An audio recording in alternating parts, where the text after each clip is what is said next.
Halo semuanya, kembali lagi pada channel Berita Kripto.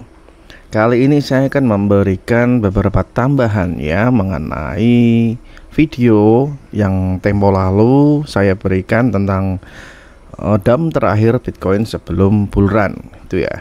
Jadi di sini saya mengidentifikasi ada beberapa buah pola atau kemiripan yang cukup sama dan hampir sempurna tentang beberapa cycle Bitcoin yang telah terjadi ya teman-teman semenjak Bitcoin itu sendiri terbentuk. Ini di TradingView saya ambil mulai tahun 2012 kurang lebih ya. Kemudian di sini kemarin saya memberikan analisis mengenai persamaan tentang cycle yang ada di sini. Kemudian kita bandingkan dengan yang ada pada fase 2016-17 dan kita bandingkan kembali ke fase tahun 2020 dan fase yang sekarang sedang terjadi. Dalam cycle tersebut, 4 cycle yang terjadi tersebut memiliki kemiripan yang cukup hampir sempurna ya teman-teman. Dan ditambah lagi sekarang saya akan memberikan beberapa kemiripan yang hampir serupa dengan cycle yang telah lampau. Di sini yang pertama kita mempunyai sebuah ascending triangle, di mana ascending triangle di sini mampu membuat Bitcoin untuk breakout dari pola tersebut. Kemudian di fase yang lain kita juga memiliki ascending triangle hampir serupa dan sama. Di sini juga ada ascending triangle. Kemudian pada cycle berikutnya kita juga memiliki ascending triangle pada fase yang saya gambarkan mencerminkan setiap cycle-nya mempunyai kemiripan yang serupa ya teman-teman. Dan di sini kita juga mempunyai ascending triangle yang sama. Nah, di sini kita juga memiliki sebuah ascending triangle. Kita memiliki pola yang sama ya teman-teman, di mana ascending triangle di sini mencerminkan bahwa ketika breakout dari ascending triangle yang tercipta, maka Bitcoin memulai bull run-nya, the real bull run ya. Di sini kita lihat bahwa breakout dari resisten dari ascending triangle, maka bull run, pump. Di sini juga pump, di sini juga ya pump. Oke, jadi polanya terbentuk sama seperti itu. Dengan setelah pump memiliki koreksi, kemudian koreksi kembali. Oke, seperti itu ya teman-teman. Kemudian dari ascending triangle di sini saya akan menarik kembali ke belakang bahwa ada sebuah pola dari bear season, di mana setelah pump di sini ya dari breakout ascending triangle kita memiliki koreksi yang cukup besar di sini sekitar 86%.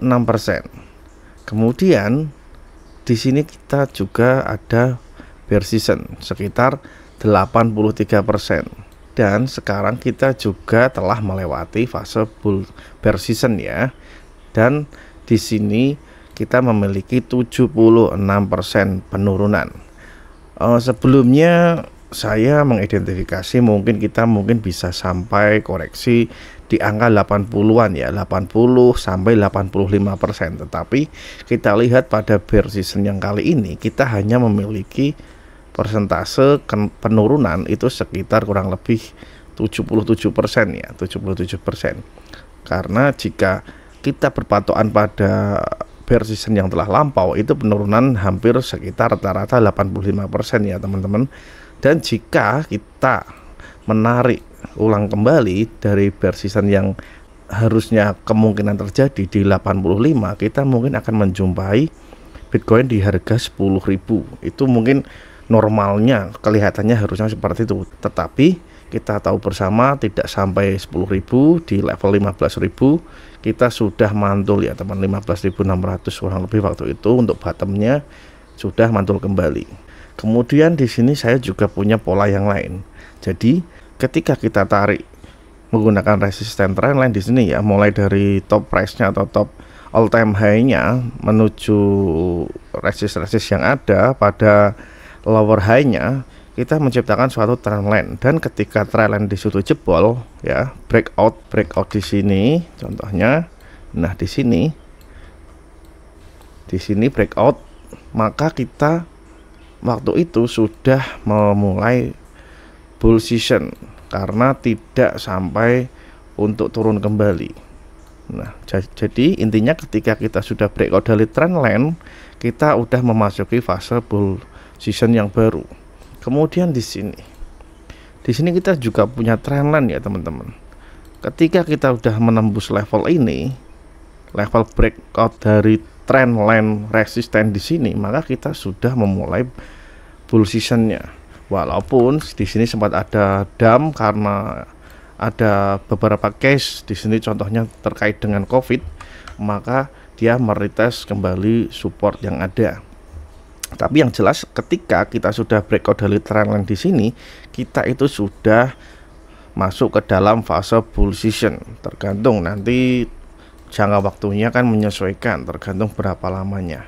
Dan kita juga sudah masuk pada bull season yang baru seharusnya ya, karena di sini kita lihat bahwa kita sudah breakout dari trendline yang ada juga. Jadi semuanya hampir serupa ya teman-teman. Kalau kita bandingkan di sini, coba kita lihat yang pertama pada video saya yang telah lampau ya. Di sini ada pola yang tercipta yang hampir sama, dimana pola yang tercipta ini juga menciptakan suatu pola ascending triangle.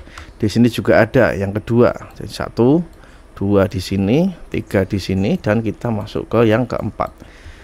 Jadi perbandingannya ada sebuah pola di mana pola tersebut menciptakan ascending triangle pada masa lampau di sini, nomor 2 di sini, dan fase yang ketiga dan fase yang keempat. Kemudian dari penurunan yang ada dari bearish atau bear season itu menciptakan penurunan 86% ya pada tahun 2014 kurang lebih. Kemudian pada fase bear season berikutnya pada tahun 2018 itu menciptakan penurunan sebesar 83%. Dan kali ini kita baru menciptakan sebuah penurunan sampai bottom itu sekitar 77%. Karena itu juga di luar ekspektasi saya pribadi tentunya, karena saya memperkirakan mungkin Bitcoin bisa sampai 80-85% untuk penurunannya, tetapi hanya sampai 77 saja. Jadi yang harus kita cermati sekarang adalah, yang pertama adalah kita sudah masuk pada fase bull season. Itu dulu segi positifnya, karena kita sudah breakout dari trendline yang ada di sini ya teman-teman. Trendline yang ada di sini mencerminkan kalau kita sudah breakout dari trendline bearish momentum sebelumnya, itu sudah masuk pada bullish season.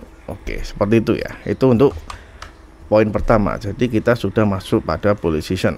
Tetapi kita punya opsi lain teman-teman, karena jika kita lihat pada histori sebelumnya pun masih bisa atau mungkin untuk retest pada support yang ada. Contohnya pada COVID di sini dia retest support yang ada pada 3000 kembali. Jadi di sini jika kita breakdown dari trendline yang ada pada 25.000 sekarang ini yang sedang kita lewati, tidak menutup kemungkinan kita akan meretest bottom kembali.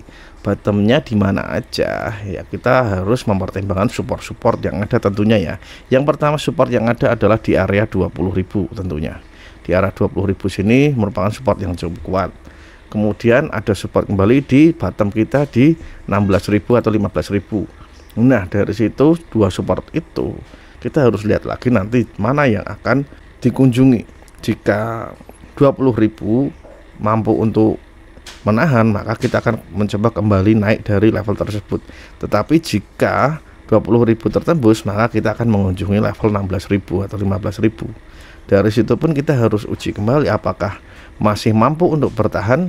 Kalau tidak mampu untuk bertahan, maka tidak menutup kemungkinan Bitcoin masih memiliki kesempatan untuk meretest bottom yang ada di 85.000, karena the real bottom Bitcoin harusnya atau normalnya itu ada di harga 10.000.